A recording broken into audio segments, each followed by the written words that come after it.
ಇದ್ರ ಜೊತೆಗೆ ನಾಗೇಂದ್ರ ಅವರ ಇತಿಹಾಸವನ್ನು ಗಮನಿಸ್ತಾ ಇದ್ರೆ ಪ್ರಮುಖವಾಗಿ ಈ ಸಿಬಿಐ ಇಡಿ ಇಂಥ ವಿಚಾರಗಳಿಗೆ ಇದೇ ಮೊದಲ ಬಾರಿಗೆ ಅವರು ಇಂಥ ವಿಚಾರಣೆಯನ್ನು ಎದುರಿಸ್ತಾ ಇರೋದಲ್ಲ. ಕೇಂದ್ರದ ತನಿಖಾ ಸಂಸ್ಥೆಗಳಿಂದ ವಿಚಾರಣೆ ಎದುರಿಸಿದಂಥ ನಾಗೇಂದ್ರ ಹಿಂದೆ ಕೂಡ ಇಂಥ ಅನೇಕ ಪ್ರಕರಣಗಳನ್ನು ಅವರು ಕೂಡ ಎದುರಿಸ್ತಾರೆ. ಹಿಂದೆ ಇಡಿ ಸಿಬಿಐನಿಂದಲೂ ಕೂಡ ನಾಗೇಂದ್ರ ಅವರ ವಿಚಾರಣೆ ನಡೆದಿತ್ತು.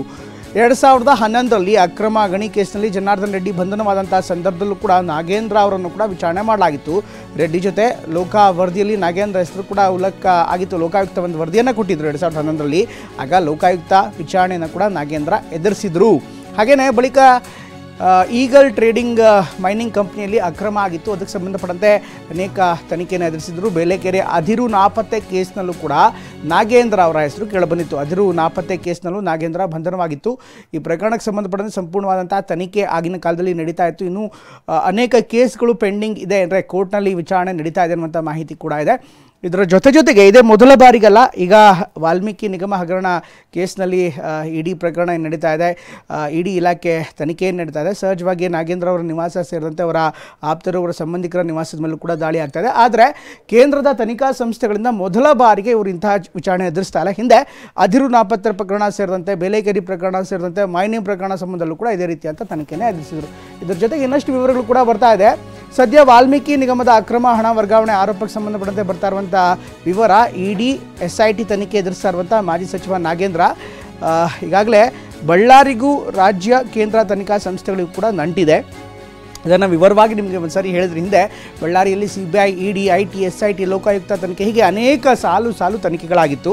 ಬಳ್ಳಾರಿಗೆ ಬಂದಿದ್ದ ಸಾಲು ತನಿಖಾ ಸಂಸ್ಥೆಗಳು ಹಿಂದೆ ಕೂಡ ವಿವರವಾದಂಥ ತನಿಖೆಗಳಾಗಿತ್ತು. ಸದ್ಯ ವಾಲ್ಮೀಕಿ ನಿಗಮದ ಅಕ್ರಮ ಹಣ ವರ್ಗಾವಣೆ ಆರೋಪಕ್ಕೆ ಸಂಬಂಧಪಟ್ಟಂತೆ ಈಗ SIT ತನಿಖೆ ಒಂದು ಕಡೆ ಆಗ್ತಾ ಇದ್ದಾರೆ, ಸಿಬಿಐ ತನಿಖೆ ಕೂಡ ಆಗ್ತಾ ಇದೆ. ಇದ್ರ ಜೊತೆಗೆ ಈಗ ಇಡಿ ಕೂಡ ಎಂಟ್ರಿ ಆಗಿದೆ. ಸಿಬಿಐ ಒಂದು ಕ್ರಿಮಿನಾಲಿಟಿನ ತನಿಖೆ ಮಾಡ್ತಾ ಇದ್ದಾರೆ, ಅಂದರೆ ಏನು ಅಪರಾಧಗಳನ್ನು ಮಾಡಿದ್ದಾರೆ ಅನ್ನುವಂಥದ್ದನ್ನೇ ತನಿಖೆ ಮಾಡ್ತಾ ಇದ್ದಾರೆ. ಇನ್ನೊಂದು ಕಡೆಗೆ ಇಡಿ ಆರ್ಥಿಕ ಅಪರಾಧಗಳು ಅಥವಾ ಆರ್ಥಿಕ ಅವ್ಯವಹಾರ ಆಗಿದ್ದರೆ ಅದರ ಮೇಲೆ ಕಾನ್ಸಂಟ್ರೇಟ್ ಮಾಡಿ ತನಿಖೆಯನ್ನು ಮಾಡ್ತಾ ಇದೆ. ಒಟ್ಟಿನಲ್ಲಿ ಬಳ್ಳಾರಿ ಮತ್ತು ಈ ರೀತಿ ಇಡಿ ಸಿಬಿಐ ತನಿಖೆಗಳಿಗೆ ಒಂದಲ್ಲ ಒಂದು ರೀತಿಯಲ್ಲಿ ನಂಟು ಎದ್ದು ಕಾಣಿಸ್ತಾ ಇದೆ.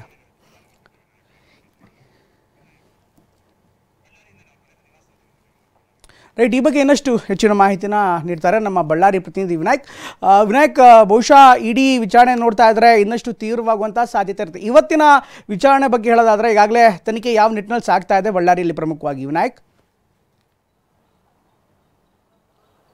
ಖಂಡಿತ ಪ್ರಮೋದ್, ಈಗ ಮಾಜಿ ಸಚಿವ ನಾಗೇಂದ್ರ ಅವರ ಮೇಲೆ ನಡೆದಿರ್ತಕ್ಕಂತಹ ದಾಳಿಗಳ ಬಗ್ಗೆ ಅವರ ಇತಿಹಾಸವನ್ನು ನೋಡ್ತಾ ಹೋದರೆ ಹಿಂದೆ ಕೂಡ ಸಾಕಷ್ಟು ತನಿಖೆಗಳನ್ನು ಅವರು ಎದುರಿಸಿರುವಂಥದ್ದು. ಅದರಲ್ಲಿ ಕೂಡ 2011ರಲ್ಲಿ ಅಕ್ರಮ ಗಣಿಗಾರಿಕೆ, ಅದರಲ್ಲಿ ಕೂಡ ಲೋಕಾಯುಕ್ತ ದಾಳಿಯನ್ನು ಕೂಡ ಅವರು ಎದುರಿಸಿದ್ದಾರೆ. ಅಂದರೆ ಕೇಂದ್ರದ ಬಹುತೇಕ ಮತ್ತು ರಾಜ್ಯದ ಬಹುತೇಕ ತನಿಖಾ ಸಂಸ್ಥೆಗಳಿಂದ ನಾಗೇಂದ್ರ ಅವರು ತನಿಖೆಯನ್ನು ಎದುರಿಸುವಂಥದ್ದು. ಈಗ ಪ್ರಮುಖವಾಗಿ ಮಹರ್ಷಿ ವಾಲ್ಮೀಕಿ ನಿಗಮದಲ್ಲಿರ್ತಕ್ಕಂಥ ಭ್ರಷ್ಟಾಚಾರಕ್ಕೆ ಸಂಬಂಧಿಸಿದಂತೆ SIT ಆಗಿರ್ಬೋದು ಮತ್ತು ಈಗಿರ್ತಕ್ಕಂಥ ಇಡಿ ತನಿಖೆಯನ್ನು ಕೂಡ ಎದುರಿಸ್ತಾ ಇದ್ದಾರೆ. ಈಗ ಪ್ರಮುಖವಾಗಿ ಅಪ್ಡೇಟ್ ಏನು ಬರ್ತಾ ಇದೆ ಅಂದರೆ, ಈಗ ಮಹರ್ಷಿ ವಾಲ್ಮೀಕಿ ಹಗರಣಕ್ಕೆ ಸಂಬಂಧಪಟ್ಟಿರ್ತಕ್ಕಂಥ ಅಪ್ಡೇಟ್ ಏನಂತಂದರೆ, ನಿನ್ನೆ ಬೆಳಗ್ಗೆ 7 ಗಂಟೆ ಸುಮಾರಿಗೆ ಬಂದಿರತಕ್ಕಂತಹ ಏನು ಇಡಿ ಅಧಿಕಾರಿಗಳು ಸುದೀರ್ಘವಾಗಿರ್ತಕ್ಕಂಥ ವಿಚಾರಣೆಯನ್ನು ತನಿಖೆಯನ್ನು ಮಾಡುವ ಮೂಲಕವಾಗಿ ಏನು ಸಚಿವರ ಸಂಬಂಧಪಟ್ಟಿರ್ತಕ್ಕಂಥ ಅಕೌಂಟ್ಗಳನ್ನು ಮತ್ತು ಅವರ ಆಪ್ತರಿಗೆ ಸಂಬಂಧಪಟ್ಟಿರ್ತಕ್ಕಂಥ ಬ್ಯಾಂಕ್ ಅಕೌಂಟ್ಗಳನ್ನು ಡೀಟೇಲ್ಸ್ಗಳನ್ನು ಈಗಾಗಲೇ ಕಲೆಕ್ಟ್ ಮಾಡಿಕೊಂಡು ವಾಪಸ್ ಬೆಂಗಳೂರಿಗೆ ಹೋಗಿರುವಂಥದ್ದು. ಅಂದರೆ ಪ್ರಮುಖವಾಗಿ ಹಗರಣ ನಡೆದಿರ್ತಕ್ಕಂಥ ದಿನಾಂಕದಿಂದ ಈವರೆಗೆ ಎಷ್ಟು ಪ್ರಮಾಣದಲ್ಲಿ ಹಣ ಟ್ರಾನ್ಸಾಕ್ಷನ್ ಆಗಿದೆ, ಅಂದರೆ ಎಷ್ಟು ಪ್ರಮಾಣದ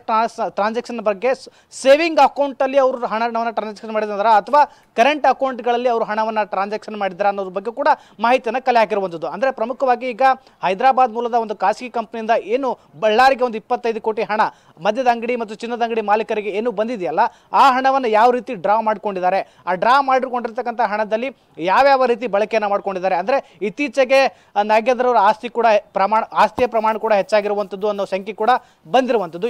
ಈ ಪ್ರಕರಣ ಸಂಬಂಧಪಟ್ಟಂತೆ ದಾಖಲೆಗಳನ್ನು ಕೂಡ ಅವರು ಇಡಿ ಅಧಿಕಾರಿಗಳು ಪರಿಶೀಲನೆ ಮಾಡ್ತಾ ಇದ್ದಾರೆ. ಅಂದರೆ ಪ್ರಮುಖವಾಗಿ ಹೊಸದಾಗಿ ಜಮೀನನ್ನು ಖರೀದಿ ಮಾಡಿರುವಂಥ ಆಸ್ತಿ ಪತ್ರಗಳನ್ನು ಮತ್ತು ಮನೆಗಳನ್ನು ಖರೀದಿ ಮಾಡಿರ್ತಕ್ಕಂಥ ಆಸ್ತಿ ಪತ್ರಗಳನ್ನು ಜೊತೆಗೆ ವಾಹನಗಳನ್ನು ಖರೀದಿ ಮಾಡಿದ್ರು ಕೂಡ ಆ ಪತ್ರಗಳನ್ನು ಕೂಡ ಸ್ತ್ರೀ ರೀತಿಯಾಗಿರ್ತಕ್ಕಂಥ ಜಾಲ ಇರುವಂಥದ್ದು. ಅಂದರೆ ಪ್ರಮುಖವಾಗಿ ಅವರ ಆಪ್ತ ಸಹಾಯಕರು ಕೂಡ ಈಗಾಗಲೇ ಇಡಿ ನೋಟಿಸ್ ಕೊಡುವ ಮೂಲಕವಾಗಿ ವಿಚಾರಣೆಗೆ ಹಾಜರಾಗಬೇಕು ಅನ್ನೋ ನಿಟ್ಟಿನಲ್ಲಿ ಕೂಡ ಈಗಾಗಲೇ ಎಚ್ಚರಿಕೆಯನ್ನು ಕೊಟ್ಟಿರುವಂಥದ್ದು. ಅಂದರೆ ಒಟ್ಟಿನಲ್ಲಿ ಈಗ ಇಡಿ ಸಂಬಂಧಪಟ್ಟಿರ್ತಕ್ಕಂಥ ತನಿಖೆಯು ಸಾಕಷ್ಟು ತೀವ್ರ ಇರತಕ್ಕಂಥ ವಿಚಾರಣೆ ಹೊಂದಿರತಕ್ಕಂಥ ಈಗ ಹಿನ್ನೆಲೆಯಲ್ಲಿ ಇದೊಂದು ರೀತಿ ನಾಗೇಂದ್ರ ಅವರಿಗೆ ಮುಳಾಗುವ ಸಾಧ್ಯತೆ ದಟ್ಟವಾಗಿ ಕಾಣ್ತಾ ಇದೆ. Pramod, thank you Vinayak.